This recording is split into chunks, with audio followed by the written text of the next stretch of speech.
On Wednesday morning, you know what to do. Tune into the podcast just for a few.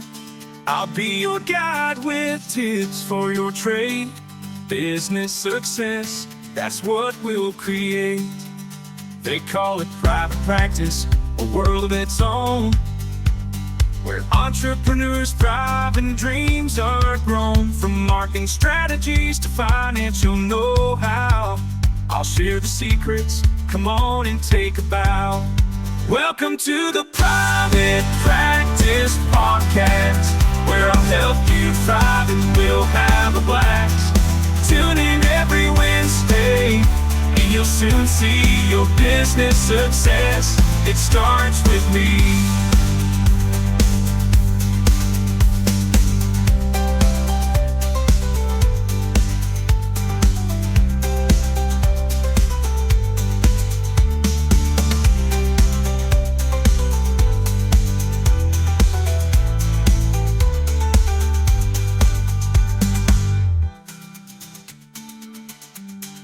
Good morning, everybody. How are you? Welcome to another episode. I am really looking forward to sharing this information with you today because I think it's really going to help you in your business.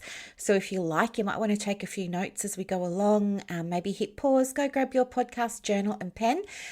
If you're driving or something, or you're otherwise preoccupied, no problem at all. Maybe just listen along, take some mental notes and see how you go. All right. So I was speaking with somebody recently in one of the groups, and I can't remember which group it was in, but she was saying that she had intended to go along and do her master's in counselling because she wanted to be able to bill people under Medicare. And she was really disappointed that when she found out that, the master's in counselling wouldn't give her that ability, she felt really defeated. And she said, so I'll just stay with my, diploma then, or bachelor's, or what, I can't recall what she actually had. And I said to her, you know what, can I just ask you, why were you so interested in getting on to Medicare? And she really quickly replied, and she was so nice, and she just sort of said, well, so that I could fill my diary, so that I could get clients and, make a living. And I thought, that's the problem. This is the problem.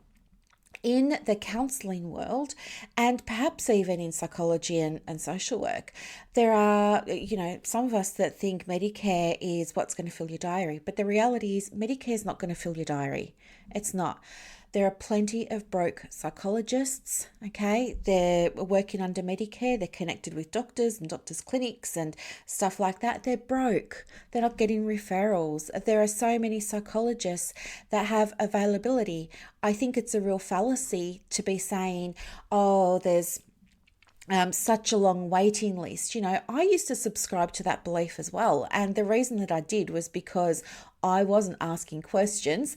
I was just swallowing what I was seeing in the media, which was like, oh, we've got this backlog, But actually, no. When you go into the psychologist communities and you start looking and listening and asking them, how are you going with your private practice and things like that, you'd be surprised how many are broke. They are struggling. But you go onto their Instagram, you go onto their Facebook, you even have a look at the website, and there's not a hint that they're struggling financially. Not a hint, because why would there be? And so what happens is, it builds this narrative that they must be doing fine, and we just assume as counsellors, well, of course they're doing fine. It must be because of Medicare. It's not. There are also plenty of accredited mental health social workers that also are eligible and able and available to deliver services under Medicare in their private practice, but they're broke too. They're not getting the referrals. So I thought it was really important to speak into this today because I think counsellors especially have an idea in their minds that unlocking access to Medicare for their private practice is going to be the magical thing that fills up their diaries, and it's simply not. Okay, Medicare is not going to fill your diary. It doesn't matter what occupation you are in our industry here of counselling. So it doesn't matter if you're a counsellor, a psychologist, or a social worker, you cannot count on Medicare to fill your diary. It's not a given. It's not, you don't just, I don't know, get approved by Medicare with your provider number, put it on your website and then clients come. That's not how it works. Okay. So today I really wanted to share that with you and just clarify, because there's a lot of misunderstanding, I think, that happens in the counsellors community. And I want to speak with you about some of the things that will fill your diary, whether you're a psychologist or a social worker or a counsellor. There are things that you can do today that can start to help you fill your diary for tomorrow, for next week, for next month, all those kinds of things. So, of course, we're going to go back to looking at the business. Now, you might be thinking, oh, I don't have time to go looking back at the business, Brooklyn. I need clients. Like, I'm running at a loss here. I need clients. I know that you need clients, but we have to look at why you don't have them, okay? Because there are other practices just like yours that do have them. So what's the difference between yours and theirs, okay? The first thing that we need to do is get eyes on your business. And that means doing some of the things that maybe you haven't considered, or maybe you just haven't done for whatever reason. Maybe you just didn't know about it. Maybe it felt too hard. Maybe you didn't know how, all those kinds of things. But the very first thing you want to do is have a look at the business plan that you've made for your business for this year. We're in Q2 right now, halfway through that. So now is a really great time, if you haven't got a business plan, which I hope that you do because you're in business. If you don't have a business plan for, say, the next 6 months of 2024, now is a great time for you to sit down and write one out. If you don't know how, or if you don't know where to get your templates and things like that, I can help you. If you're in Private Practice 101, you've got business planning templates in there, plus training.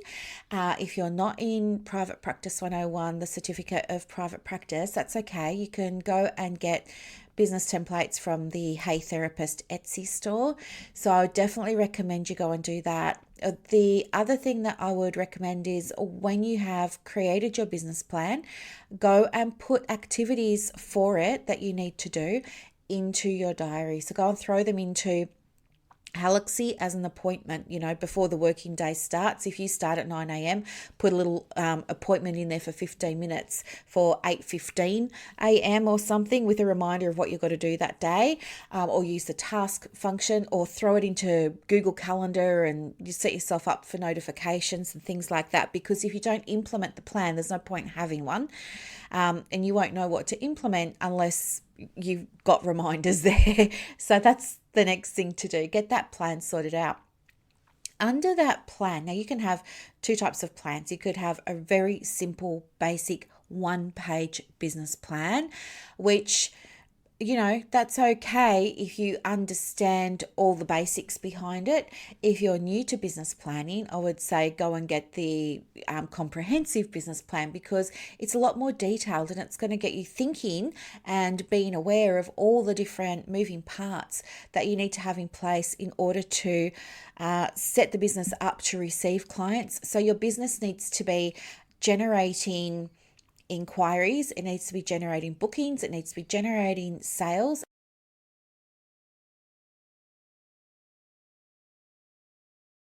and the systems and the structures that need to be in place. So that's why I really do recommend doing a comprehensive business plan. So as part of that business plan, you're going to be looking at things like your policies, and those are going to be policies around onboarding, or they're going to be policies around offboarding. They're going to be policies around things like client retention. They're going to be policies around your marketing and advertising. There'll be policies around contracts that you provide directly, business to business. But there might also be other types of contracts that you provide services under. So there's a lot to understand in terms of, from a business management perspective, how do we set the business up for you so that you don't have to worry so much about filling the diary, okay? some of the things I would absolutely recommend that you have in place include things like uh, automated systems for growing your audience and automated systems for getting inquiries, bookings, and sales. And if you're in Private Practice 101, you have access to training on exactly how to do that. And it really does help, because once you have put these things in place, then you can take your foot off the accelerator and you don't feel like it's so much pressure for you to be finding clients, finding inquiries. There's not that sense of pushing anymore. And you really can have the experience of waking up in the morning and seeing new names in your diary. And you really can wake up in the morning and see, you've got new drops of money in different little buckets coming through in the business. And it's so exciting when that happens, because it's an affirmation or it's confirmation that, hey, I'm doing it. It's working. And it just gives you such a happy feeling. And it's the best. And I love it so much. I wake up in the morning, the first thing I do is I check my Stripe account to see what money came in overnight. And it's so much fun. And it's a different amount every morning. I never know what it's going to be. And I love to check my Instagram account. And also too, once you have understood how to put automations in place with your website and your social media and things like that, your email even, it just becomes, like almost effortless. And also a lot of the things that you put in place become evergreen. So you don't need to be constantly renewing them or constantly on top of them, because as your audience grows, people will go back and listen to things that, you shared, or you read things that you sent in the past or that you wrote in the past, and they take action based on that, and again, it triggers automations. And so automations are really fun, easy way for you to fill the diary without Medicare. It doesn't require Medicare. You can absolutely get clients that aren't seeking Medicare. If you are a psychologist or a social worker, this absolutely works for you too, and you can use it for Medicare. So this is what I'm saying. You have to know what processes to put in place, and unless you've learned them, you just don't know what you don't know. And so that's when you find yourself perhaps struggling a little bit and feeling defeated and like it's all too hard, it's all too much. So yeah, making sure you've got good systems in place. So your automations are definitely a system. The other thing is making sure you've got really good policies in place and really good processes. So you've heard me talk about it before. I'm so proud of the fact that I brought the idea of aftercare programs to our industry, right? They just weren't happening. They were happening in all other industries, but they weren't happening in social work. They weren't happening in psychology, and they just weren't happening in counseling.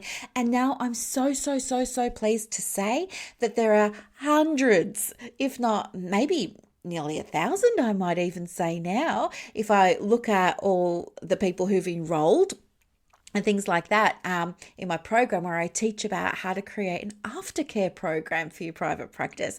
So that's what I mean, understanding the different processes that you can put in place that support a client on their entire journey, not just the window of the journey where, they're on the couch in a consulting room with us. Having those processes in place will keep your diary full without Medicare. Again, if you're a psychologist or a social worker, you can use those exact same processes for clients who do want to access Medicare, right? The point is, it doesn't matter if you've got Medicare or not. You need to understand what A, the systems are, and B, the processes are, okay? The next thing is to be tracking your key performance indicators. It really do track your KPIs. Again, if you're in Private Practice 101, you already know how to do it. If you were new and you just started in the Private Practice Certificate, don't worry, that training is coming up. You'll still be in the early stages of the course, and it comes sort of towards the middle section, so you will see it then. You don't need to worry. But really understanding what needs to be tracked if you want to fill your diary, what needs to be tracked, what needs your attention, and understanding what is this data telling you. And for the longest time I wasn't even tracking KPIs because I thought I didn't have to, because it was only me in the practice. This was not a fantastic way for me to approach business, because it meant that I was leaving money on the table. I was not working with clients who did need to work with me. And I was missing out on a whole lot of opportunities for growth and expansion for my business, even though it was air quotes only me. The reason I didn't do it was because I just thought, well, I don't need to. I'm the boss here. It's only me, or it's just me, and I don't have to do the things that I don't want to do, and I really don't want to be tracking numbers and data. So no, thank you.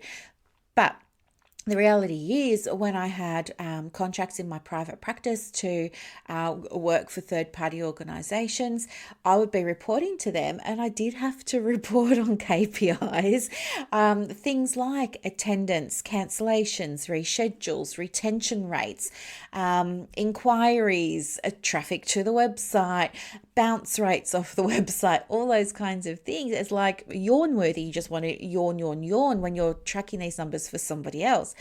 And so then when you start your private practice, you think, oh, great, I can kick that to the curb. I'll never have to track data ever again.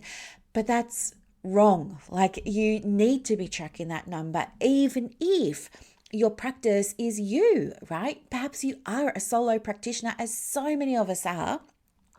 Maybe you're a solo practitioner. If you're struggling with your clients and you're struggling to fill your diary, run reports. Go back into your practice management software and start running reports and have a look. Is there any difference between this month and last month? Or, we're in May 2024 now. Let's print off the data for April and compare it to April's data of last year and see what the difference is. How can we explain those differences? What reports do you want to run? You want to run reports on inquiries. You want to run reports on where the inquiries and the bookings are coming from, all those kinds of things. So that's really important. Tracking the data, it can feel boring, but I think once you start doing it for your own business, all of a sudden that data starts to become very, very powerful, and it tells you a story. It tells you, right, Brooklyn, this time last year, this was happening in your business. You have this many inquiries, and they're mostly coming through your website.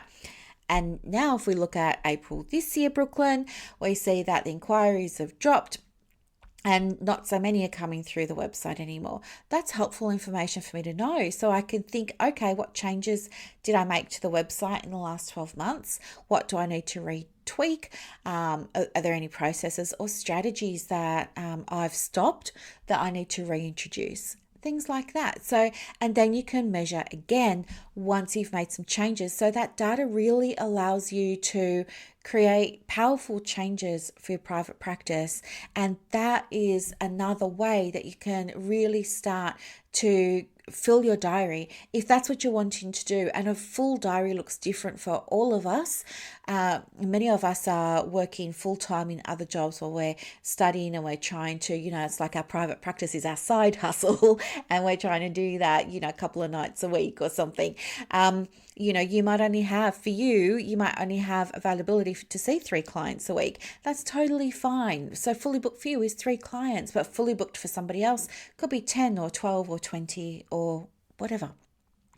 The next thing to understand too is really having a very, very, very clear niche. I say it all the time. And yes, there are polarity people that are going to say, well, I built mine without a niche. That's amazing. Well done, you. But you're the outlier, right? You're the exception to the rule, not the rule. The rest of us all need to be having a reason that people would refer to us. So if I don't know why I would refer a client to you, that's a problem for you, because it means I'm not going to send you work. It's also helpful for you to know, because you can say, okay, so there's something happening with my marketing here that's causing confusion. People just don't know why they would refer to me. And there are things that you can do that will help you become known for being the go-to practice in your area or in your niche or in your location. For example, for working with something. So your niche could be the problem or the challenge that you really like to help people with. It could be the outcome that they want to have. It could be the therapeutic modality that you use. It could be something else. It could be your philosophy. So there are so many ways of crafting your niche. And yes, you can have more than two niches. I don't recommend it. I think there are other ways that you could identify a very clear niche. I think if you have two niches, it gets confusing. And when it's confusing, people don't refer to you. So we want to make it as easy as possible for people to refer. And that's where we come back to your business planning again and having a look at some of those systems and processes. So maybe if you haven't done it yet, get a friend or a colleague or a family member to set themselves up, try and book an appointment as a test client and get some feedback from them on what their experience was like. Don't coach them through it and say, click here, then click there and explain things. Just sit there quietly with your, with your lips closed. Even though you might want to jump in and say something, don't. Stop yourself and let people have a chance to book an appointment using the process that you've got. And once it's done, then say to them, what was that like for you? On a scale of 1 to 10, how easy or hard was it? What was your experience like? Was it pretty straightforward? Was it confusing? Was it simple? Was it overwhelming? Was it clear? Was it unclear? Do you know what I mean? Get that feedback and then try again with a different person. So always try and make sure that you've got really easy ways for clients to book in with you. Okay, it is so important. So I want to come back to something else with your marketing. When I say you need to be the go-to practice, it comes back to you having a very clear message as well. So, I talk about, sort of trending areas and it still seems to be grief and loss and trauma still seem to be the big ones at the moment. Like lots of therapists are sort of gravitating to that space, which is very interesting because there's so many different areas that you could be working in. But for some reason at the moment, there's a lot of interest in trauma, grief, and loss. Okay. So if you're in that space, really think about how are you different from the other hundreds of practices that also offer online services for trauma, grief, and loss, right? Why am I going to book in with you over one of those other businesses? And this is going to come back to your messaging. It's not going to come back to the colors that you used on your website. It's not going to come back to your logo. In fact, it's highly unlikely anyone's ever going to remember your logo. It's important. Your logo is really important to you, but other people just don't care about your logo. I'm sorry, but I'm not sorry. Like, you need to understand this. So many of you put all this time and effort and investment into making sure that, you get the right logo. No one cares about your logo, and no one cares really about your brand colors. And two, coming up with, all these names for your private practice, no one cares. What they do care about is, can you help them? That's what they care about. The logo is not necessarily going to make you memorable, especially if you're somebody who's using a logo that is very saturated in our market.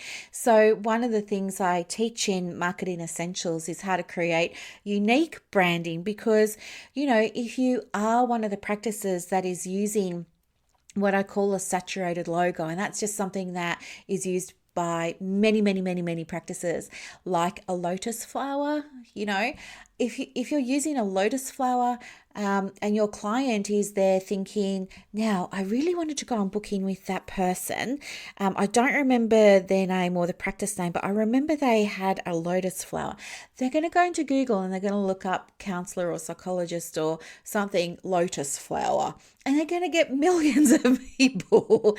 So don't use lotus flowers, or the other really popular one is tree of life, or there's the drop of water in the pond or the ocean or the cup, whatever it is, but it's like the drop is coming up from the water or from the liquid. They're probably the three most common ones that come to mind. If you've got those logos, you're going to have a hard time if you're relying on the logo to get you clients, which is actually good to know that the logo isn't what's going to get you the clients. But yeah, I think don't overthink stuff, right? You've got to understand that clients aren't coming for the logo and the business name and the colors that you use. They're coming because they believe you can help them. And this is irrespective of Medicare, right? They're coming and they will pay you without Medicare. They will pay you if they believe that you can help them. So ask yourself, okay, I'm not getting clients. How am I showing my audience that I can help them? How am I doing that? How am I showing them that? And then write content that speaks into, hey, help people, right? And try and take a show, not tell approach to this, because it's just a lot more powerful, all right? So I think that these were like the main points that I wanted to share with you, because I see so many new counselors and new private practice owners spend time on the wrong things. They'll spend weeks, some even longer, looking at branding because they think that's what's going to get them a client, and it's not. Instead, spend a morning on those three things, and then spend weeks on your messaging, on your niching, on making yourself become the go-to practice. Spend weeks on making sure that you've got the essential systems and processes in place and you know what KPIs you need to be tracking in the business. So yeah, I wanted to share that. And the other thing that I wanted to share with you too was there's a marketing workshop that I'm running. It's free. I know so many of you have joined. Well, I say so many because I think it's really great, but there's nearly 200 people that have signed up for that marketing workshop. It happens in July. If you haven't yet, you're welcome to come along too. I'll put the link in the show notes. And side note, there's already 400 people that have signed up for the private practice workshop that's coming up in October. 400. And that's all happened because there was so much word of mouth from the one that we just ran in October. So I am so blown away by that. People that came along to that one have then gone and told other people, you need to go to this workshop. It's so good. And the wait list just kind of blew up. It's been amazing. I'm so excited about it, even though it's in 5 months' time. So yeah, I'm so excited about that. But anyway, the marketing workshop, I was going to say something about that. Oh, yes. I was talking with somebody this morning and she was saying to me, oh, I think I signed up for the free marketing workshop, but I'm just in air commas, a diploma counsellor, and I don't think I need it because I'm going to wait until I finish my diploma and then I'm going to start my private practice and then I'll come and do the free marketing workshop. And I wrote back to her and I said, no, that's backwards thinking. It's not how it works. You don't finish your course and then open your practice and then only do a marketing course if you don't have clients. I understand why you think this is the way, but it's not. This is the way that people who struggle do it. I don't want you to be in struggle street. You don't need to be in struggle street. There's a new way of doing private practice and I'm here to show you what it is. And the thing about marketing is you need to understand it and learn it while you're studying before you open your practice so that you know what you're getting yourself into, right? And so that you can prepare. I think the general rule of thumb that I love to share is it takes 90 days of marketing in order for you to start getting a consistent flow of clients coming through the doors. So even if you're thinking, oh, well, I finished my course in November and I'm going to open in January, then we know 3 months back from January's day one that you activate your marketing campaign, right? We don't activate the marketing campaign in January. Otherwise, you'll be waiting a quarter and you'll be sitting there paying rent perhaps, or paying for all the things that you need, your emails and your websites and this, that, and the other, and trying to pay yourself and living off savings. And that's not going to be fun. And everybody's going to be saying, hey, how's your business going? And you're going to start withdrawing because you're going to be embarrassed that it's actually, working yet, sort of thing. So you don't do that. What we do is you learn about marketing. You learn about your niche while you're studying. You learn about your messaging while you're studying. You learn about, what systems you need to have in place while you're studying. Think before you activate that 90-day business plan, there are things that need to have happened before. Like you need to have the business plan in place, right? Before you activate your marketing plan, you need to have the business plan in place, because you don't know what you're marketing without that plan. You don't know how you're marketing it without that plan, and you don't know how you're going to be measuring whether or not it's working without that plan. So even before the 90 days, you need to have time to put the plan in place. And once you've got that business plan in place, you will then need time to go and implement it, right? To go and create the website and write the copy and do all of those things. So I would say you probably need to be learning about marketing 6 months before you open up. Now, I understand some of you are going to be saying, oh, well, I can't because I'm studying full time. Well, you can, because I specifically and intentionally, deliberately made the Marketing Essentials program for people who are studying full time, so that you can do it in little bits here and there. So each little training in that program is like 5 or 10 minutes max. And then there's an actionable thing that you can do that day that will set up your practice, so that when you do open the doors on the 1st of January, for argument's sake, you can do it to clients that are in the diary ready to see you, right? And that is the dream right there. And that's what makes a successful practice. You can be ahead of the curve, but you need to start preparing for opening the business 6 months ahead, even while you're studying. And if you are working full time, then the same applies to you. I'm sure that you can all find half an hour in your week to invest in your business over the course of 6 months, right? If the business is important to you, which it is, you're thinking about it and you're studying toward it, then this is something that you will easily be able to set aside time for.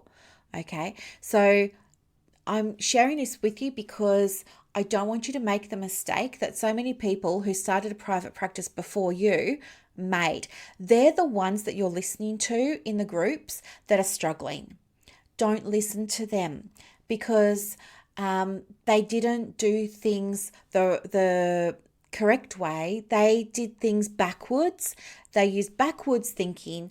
They said, I'll finish my course, then I'll open my practice, and then if I'm not getting clients on market. That's not how you run a business. So I don't want you to be swayed or deterred by those negative voices in the groups about the marketing.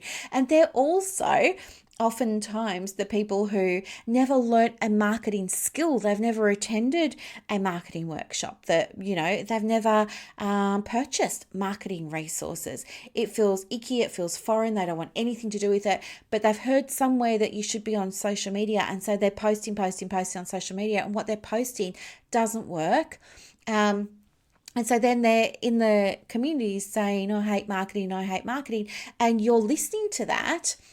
and you're thinking, oh, she's ahead of me and she hates marketing. She says it doesn't work and she's got an empty diary and she's over there saying, we need to be on Medicare, rah, rah, rah. So yeah, I agree. We do need to be on Medicare. No, you don't. It doesn't matter whether you're on Medicare or not. Having Medicare does not guarantee that you're going to have a private practice with a wait list or a private practice with a fully booked diary. Medicare is irrelevant, okay?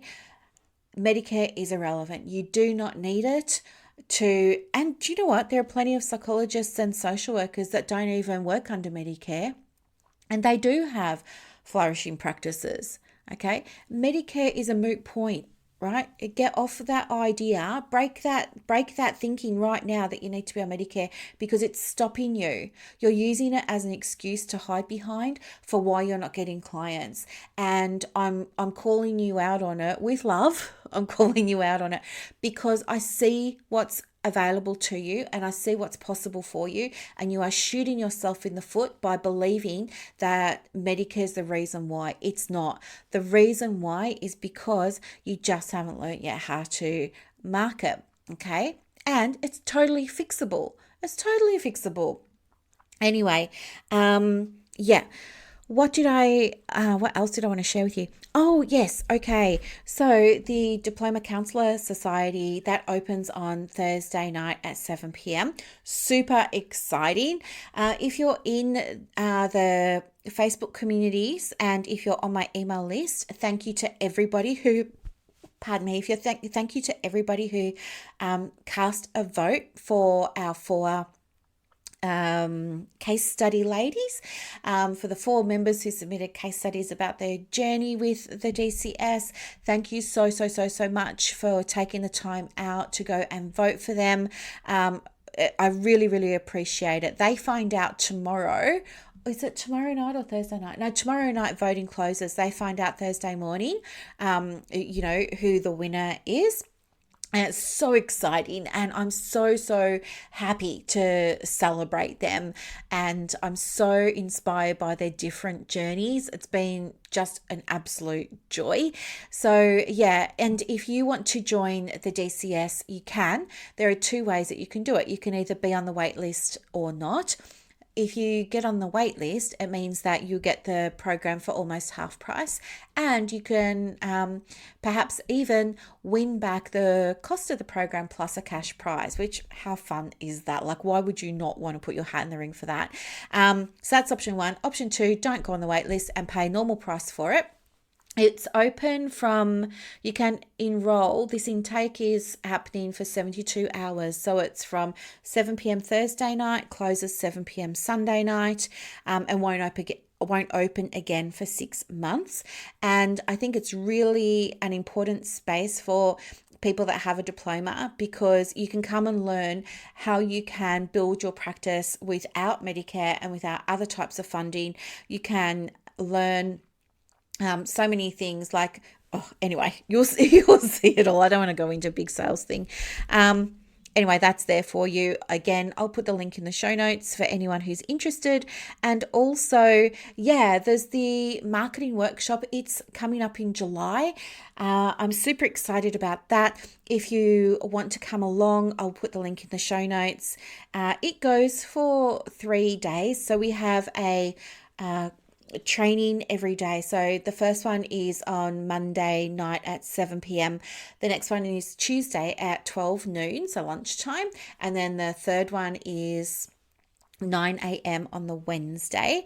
Those trainings are recorded. You can purchase the recordings if you want to watch replays and things like that later on. There's also resources that I'm gifting to you, so that you can actually see some results with what you're going to be doing with your marketing. And these are, if you've ever been to one of my workshops, you know I love to give resources because I love to see the results. And it's so much fun to see everybody saying, oh my gosh, this worked. It's so much fun. So yes, you're going to be getting loads of those as well. And I think last time I said, like in April, I ended up also doing a bonus training and then also a bonus Q&A, and everybody had access to things for about a week. I think it was about a week, and then everything was sort of packed up and tidied away. So if you want to come along to that, come along. Again, it's free and it's all designed to help you get some tangible results with the marketing in your private practice, to dispel a few myths and help shift your thinking around what the marketing is for us in private practice, which is very, very different, as you know, to marketing in the coaching world or marketing in other industries. So there are a few little fun things for you to do. But I guess at the end of the day, what I want you to really take away from this is that there are plenty of opportunities for you to create a practice without Medicare. You do not need it. Medicare is not your saving grace. It's not why you're not filling your diary. You can absolutely have a practice that fills your soul, that fills your heart, that is really rewarding, that you love, that you feel energized by, and that does not rely on Medicare. Okay? Well, I hope this was really helpful and inspiring. If you have any requests for podcast episodes, you can let me know and I'll be more than happy to speak to them. I think I've got about 10 requests now, so I'll be using those for the Saturday recordings. I'm so excited for you. Have a wonderful day. Bye for now. On a Wednesday morning, you know what to do. Tune into the podcast just for a few. I'll be your guide with tips for your trade. Business success, that's what we'll create. They call it private practice, a world of its own, where entrepreneurs thrive and dreams are grown. From marketing strategies to financial know-how, I'll share the secrets, come on and take a bow. Welcome to the Private Practice Podcast, where I'll help you thrive and we'll have a blast. Tune in every Wednesday, and you'll soon see your business success. It starts with me.